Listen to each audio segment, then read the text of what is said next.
Selamat pagi, Shalom.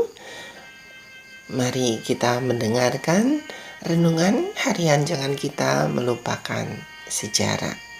Judul renungan hari ini, tanggal 14 April, menjadi Adventis, pintu terbuka bagian kedua. Ayat inti terdapat dalam kitab Wahyu 3 ayat 7, demikian firman Tuhan. Dan tuliskanlah kepada malaikat jemaat di Philadelphia. Inilah firman dari yang kudus, yang benar, yang memegang kunci Daud. Apabila ia membuka, tidak ada yang dapat menutup. Apabila ia menutup, tidak ada yang dapat membuka. Mari kita dengarkan uraiannya. Salah satu peristiwa paling signifikan dalam sejarah Gereja Masehi Advent hari ke-7 adalah peralihannya dari Adventisme pintu tertutup menjadi Adventisme pintu terbuka pada awal tahun 1850-an. Sebelum kita mempelajari posisi baru ini, kita perlu meringkas berbagai makna yang mereka pahami dari posisi lama. Pada akhir tahun 1840-an, frasa pintu tertutup memiliki setidaknya 3 makna dalam benak mereka. Yang pertama, bahwa masa percobaan atau pintu kasihan telah ditutup pada tanggal 22 Oktober 1844.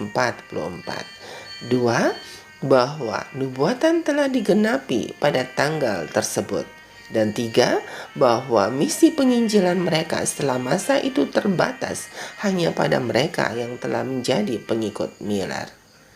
Sebagian besar pembahasan mengenai topik ini berpusat pada poin 1 dan 3, walaupun poin kedua juga sama pentingnya.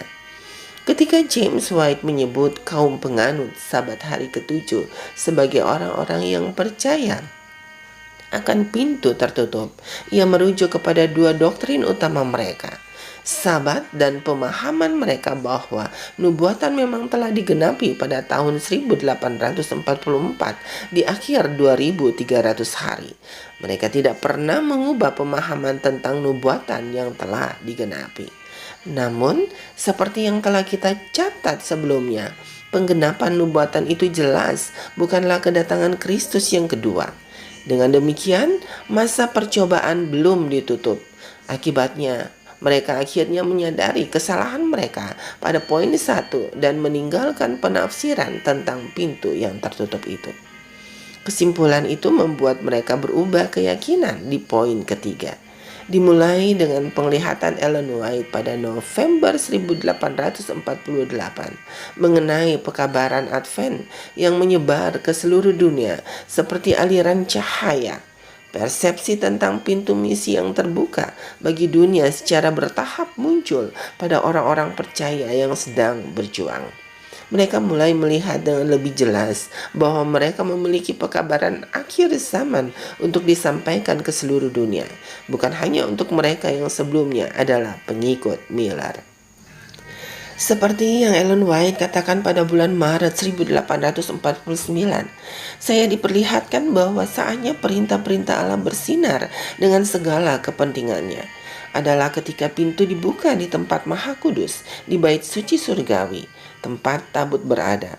Pada tahun 1844, menurut penglihatan ini, Yesus bangkit dan menutup pintu bilik yang kudus dan membuka pintu bilik yang Maha Kudus.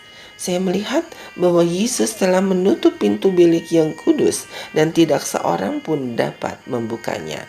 Dan bahwa Dia telah membuka pintu ke bilik yang Maha Kudus dan tidak seorang pun dapat menutupnya. Dan dengan pembukaan itu datanglah wawasan tentang pekabaran baru mengenai Sabat dan topik-topik nubuatan terkait yang pada akhirnya akan mendorong para penganut Sabat berada di mana-mana sampai ke pelosok-pelosok bumi. Dalam hal misi, Adventisme sejak saat itu, Adventisme menghadapi misi pintu terbuka dengan pekabaran yang perlu didengar oleh seluruh dunia sebelum kedatangan Yesus di awan-awan. Saudaraku, demikianlah bacaan renungan hari ini. Tuhan Yesus memberkati. Amin.